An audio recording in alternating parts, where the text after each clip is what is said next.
محترم ناظرین، السلام علیکم۔ کیا آپ نے کبھی سوچا ہے کہ جب آپ اپنی زندگی میں سب کچھ کھو چکے ہوں تب اللہ کی مدد کہاں ہوتی ہے اور ہر طرف سے چپسی چھا گئی ہو؟ آپ کے ذہن میں یہ سوال آتا ہے، کیا اللہ میری مدد کرے گا؟ کیا آپ نے کبھی محسوس کیا کہ آپ جسے سب سے زیادہ چاہ رہے ہیں وہ چیز یا وہ شخص آپ سے دور ہو جاتا ہے؟ اللہ اس وقت آپ کی مدد کیسے کرتا ہے؟ کیا کبھی زندگی کے ایسے موڑ پر پہنچے ہیں جب آپ کو لگے کہ اب اور کچھ نہیں بچا؟ جب ہر راستہ مشکل لگے اور ہر امید ٹوٹتی ہوئی محسوس ہو، تو کیا آپ نے کبھی سوچا ہے کہ اللہ کی مدد آپ تک کس طرح پہنچتی ہے؟ کیا آپ جانتے ہیں وہ کون سے 5 مواقع ہیں جب اللہ کی غیبی مدد آپ کے ساتھ ہوتی ہے؟ وہ 5 لمحے کب آتے ہیں جب اللہ اپنی خاموش مدد سے آپ کی زندگی بدل دیتا ہے؟ دکھ اور تکلیف کی گھڑیوں میں جب دل ٹوٹنے لگتا ہے، کیا آپ نے کبھی سوچا ہے کہ اللہ کی مدد آپ کے قریب ہے، بس آپ کو اس کا اشارہ سمجھنا ہوتا ہے؟ آج ہم بات کریں گے انہی 5 مواقع پر جب اللہ کی غیبی مدد آپ کے ساتھ ہوتی ہے۔ یہ وہ لمحے ہیں جب ہم اپنی کمزوریوں اور مسائل کے باوجود اللہ کی طاقت اور محبت کا تجربہ کرتے ہیں۔ تو کیا آپ تیار ہیں اس علم کو جاننے کے لیے کہ اللہ کس طرح ہمیں ہماری مشکلات میں تنہا نہیں چھوڑتا اور وہ کیسے خاموشی سے آپ کی مدد کرتا ہے جب آپ کو لگتا ہے کہ آپ تنہا ہیں؟ پہلا موقع، جب انسان سچائی اور ایمان کے راستے پر چلنے کا فیصلہ کرتا ہے اور اسے اپنا سب کچھ پیچھے چھوڑنا پڑتا ہے۔ یہ وہ لمحہ ہوتا ہے جب آپ کے سامنے 2 راستے ہوتے ہیں، ایک آسان مگر گناہوں بھرا بے سکونی والا، اور دوسرا مشکل مگر سچائی، قربانی اور اللہ کی رضا والا۔ آپ جانتے ہیں کہ سچ کا راستہ چننا آسان نہیں، اس کے لیے کئی لوگوں کو چھوڑنا پڑتا ہے، کچھ رشتے، کچھ عادتیں، کبھی کوئی روزگار جو حرام ذرائع سے آتا ہو، کبھی کوئی جھوٹ جو روزانہ کی بنیاد پر بولتے تھے۔ اور جیسے ہی آپ سچائی کا انتخاب کرتے ہیں، لوگ بدلنے لگتے ہیں، قریبی لوگ دور ہو جاتے ہیں، تنہائی کا احساس بڑھنے لگتا ہے۔ لیکن یہ وہ لمحہ ہوتا ہے جب اللہ کی خاموش مگر زبردست مدد آپ کے ارد گرد کام کرنا شروع کر دیتی ہے، آپ کو پتہ بھی نہیں چلتا، اور ایسے لوگ ملنا شروع ہوتے ہیں جو آپ کی رہنمائی کرتے ہیں، ایسے دروازے کھلنے لگتے ہیں جو کبھی سوچے بھی نہیں تھے۔ دل میں ایک عجیب سی طاقت اور سکون آنے لگتا ہے۔ کیوں؟ کیونکہ اب آپ نے اللہ کی رضا کے لیے قربانی دی ہے۔ فرض کریں آپ کسی ایسے دفتر میں کام کرتے ہیں جہاں جھوٹ، رشوت یا دھوکہ دہی عام ہے۔ آپ نے فیصلہ کیا کہ بس اب میں اپنے رب کے حکم پر عمل کروں گا، چاہے نوکری جائے، لیکن میں جھوٹ نہیں بولوں گا۔ شاید آپ کو وہ نوکری واقعی چھوڑنی پڑے، لیکن کچھ ہی عرصے میں آپ دیکھیں گے کہ اللہ نے آپ کے لیے کوئی بہتر موقع پیدا کر دیا، کوئی حلال ذریعہ جہاں عزت بھی ہو، سکون بھی اور دل کا اطمینان بھی۔ اللہ فرماتا ہے، جو اللہ سے ڈرتا ہے اللہ اس کے لیے نکلنے کا راستہ بنا دیتا ہے اور اسے وہاں سے رزق دیتا ہے جہاں سے وہ کبھی سوچ بھی نہیں سکتا۔ سورۃ طلاق۔ یاد رکھو، جب تم حق پر آتے ہو اور قربانی دیتے ہو تبھی تو اللہ دیکھتا ہے کہ تم واقعی سنجیدہ ہو، اور وہ لمحہ، وہی لمحہ اللہ کی خاموش مدد تمہارے ساتھ آتی ہے۔ دوسرا موقع، جب انسان دوسروں کی مدد صرف اللہ کی رضا کے لیے کرتا ہے، بغیر کسی لالچ، تعریف یا واپسی کی امید کے۔ یہ وہ موقع ہوتا ہے جب کوئی شخص کسی کی مدد کرتا ہے، کبھی کسی غریب کو خاموشی سے کھانا دے دیتا ہے، کبھی کسی بیمار کی دوا خرید دیتا ہے، کبھی کسی کا قرض چکا دیتا ہے، یا کسی یتیم کے سر پر ہاتھ رکھ دیتا ہے۔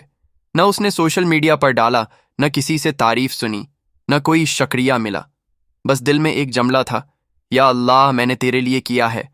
اور یہی وہ لمحہ ہوتا ہے جب اللہ کی طرف سے ایسی مدد آتی ہے جو کبھی ظاہر نہیں کی جاتی، لیکن وہ آپ کی زندگی کے ایسے موڑ پر کام آتی ہے جہاں آپ کو یقین نہیں ہوتا کہ کوئی بچا سکتا ہے۔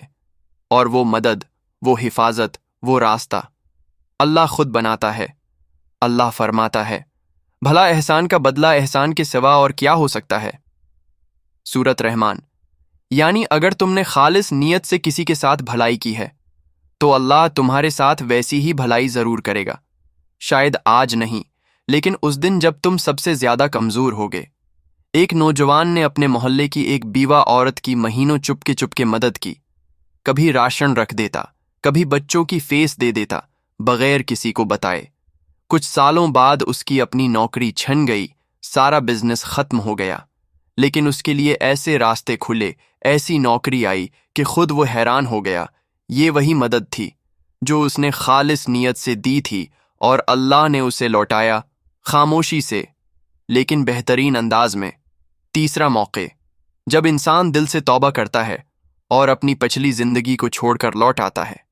یہ وہ وقت ہوتا ہے جب انسان گناہوں میں ڈوبا ہوا ہوتا ہے، لیکن ایک لمحہ ایسا آتا ہے جب دل کانپنے لگتا ہے، سینہ بوجھ سے بھر جاتا ہے، آنکھیں نم ہو جاتی ہیں، اور دل کہتا ہے، یا اللہ، میں تھک گیا ہوں، بس اب لوٹ آیا ہوں۔ یہ وہ مقام ہوتا ہے جہاں انسان دنیا کے سامنے تو نہیں، لیکن اللہ کے سامنے ٹوٹ کر گر چکا ہوتا ہے۔ نہ کوئی دکھاوا، نہ ریاکاری، بس ایک سچی، خالص، تنہا توبہ۔ یہ وہ لمحہ ہے جب اللہ کی مدد دوڑ کر آتی ہے، کیونکہ اللہ فرماتا ہے، بے شک اللہ توبہ کرنے والوں سے محبت کرتا ہے۔ سورۃ بقرہ۔ محبت۔ سوچیں، رب جب محبت کرتا ہے تو وہ کیسی مدد دے گا۔ نہ صرف دل کو سکون ملتا ہے، بلکہ حالات بھی بدلنے لگتے ہیں۔ گناہ کا اندھیرا روشنی میں بدلنے لگتا ہے، تنہائی میں انسیت آنے لگتی ہے، اور وہ شخص جو کبھی گناہ میں غرق تھا لوگوں کے لیے ہدایت کا ذریعہ بننے لگتا ہے۔ ایک نوجوان جو راتوں کو گناہوں میں گزار رہا تھا، لیکن ایک دن اچانک کسی دعا، کسی قرآن کی آیت یا کسی درد بھرے لمحے نے اس کا دل توڑ دیا۔ وہ رویا، توبہ کی، سجدے میں گرا، اور اسی دن کے بعد اس کی زندگی بدلنے لگی۔ پہلے جو لوگ اس سے نفرت کرتے تھے وہ اب اسے عزت دینے لگے، اور جو زندگی تباہ ہو رہی تھی اسی میں برکت آنے لگی۔ کیوں؟ کیونکہ اس نے سچی توبہ کی، اور توبہ وہ موقع ہے جب اللہ خود مدد کے ساتھ قریب آتا ہے۔ چوتھا موقع، جب انسان سب کچھ آزما چکتا ہے اور پھر بے بس ہو کر صرف اللہ سے مانگتا ہے۔ یہ وہ لمحہ ہوتا ہے جب زندگی کا ہر دروازہ بند ہو چکا ہوتا ہے۔ دوست، رشتہ دار، وسائل، عقل، کوشش، سب کچھ آزمایا جا چکا ہوتا ہے۔ دل میں ایک سوال گونجتا ہے، اب کیا ہوگا؟ اور پھر وہ خاموشی سے ہاتھ اٹھاتا ہے، نہ دکھاوا، نہ الفاظ کی چمک، بس ایک ٹوٹی ہوئی آواز، یا اللہ، بس اب تو ہی ہے۔ یہی وہ مقام ہے جہاں اللہ کی خاص، چپ چاپ، غیبی مدد اترتی ہے، کیونکہ انسان نے اپنی ساری طاقتیں چھوڑ کر صرف رب کی طرف رجوع کیا ہوتا ہے۔ قرآنی دلیل۔ بھلا کون ہے جو بے قرار کی دعا کو قبول کرتا ہے جب وہ اسے پکارتا ہے اور تکلیف کو دور کرتا ہے؟ سورۃ نمل۔ اللہ خود فرما رہا ہے کہ جب تم مضطر یعنی بے بس ہو کر صرف اسے پکارتے ہو تو وہی تمہاری سننے والا ہے، وہی مدد کرنے والا ہے۔ ایک باپ ہے جس کی بیٹی کی شادی کے لیے سالوں سے پیسے نہیں جڑ رہے، ہر کوشش ناکام ہو رہی ہے۔ ایک رات وہ تہجد میں روتے ہوئے کہتا ہے، یا اللہ، اب کوئی در نہیں بچا، صرف تیرا در ہے۔ چند دنوں میں اسے ایک ایسا ذریعہ، ایک ایسا شخص، ایک ایسی آسانی ملتی ہے جو نہ اس نے سوچی تھی، نہ مانگی تھی، لیکن وہ اللہ کی مدد تھی، جو تبھی آتی ہے جب انسان سچی عاجزی سے خالی ہاتھ اللہ کے سامنے آتا ہے۔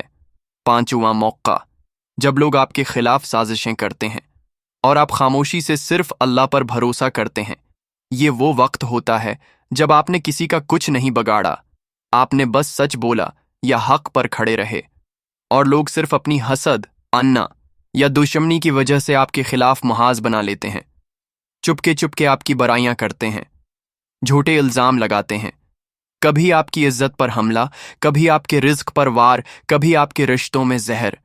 اور تب آپ کے پاس دو راستے ہوتے ہیں، یا تو آپ بھی بدلہ لیں یا خاموشی سے صرف اللہ پر چھوڑ دیں۔ اور جو انسان اللہ پر چھوڑ دیتا ہے اس کے لیے اللہ خود میدان میں آتا ہے۔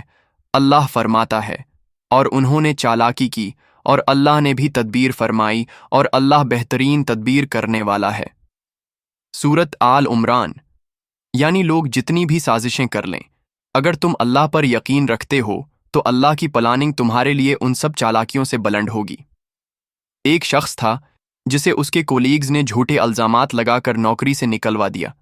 اس نے صرف اتنا کہا، یا اللہ، یہ معاملہ تیرے سپرد ہے۔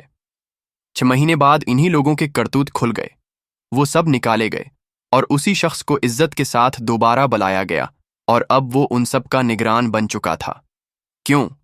کیونکہ وہ بدلہ لینے نہیں گیا، اس نے اپنا معاملہ اس کے سپرد کر دیا جو سب سے بہتر انصاف کرنے والا ہے۔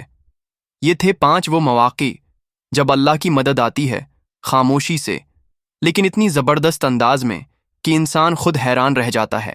یا اللہ، ہمیں ان بندوں میں شامل فرما جو تیری خاموش مدد کو پہچان لیں اور جب وہ مدد آئے تو شکر گزار بنے، ناشکرے نہیں۔ اگر آپ کو لگا کہ یہ باتیں دل کو لگی ہیں، اسے دوسروں تک پہنچائیں، کیونکہ ہدایت بانٹنے والے کا اجر کبھی ضائع نہیں ہوتا۔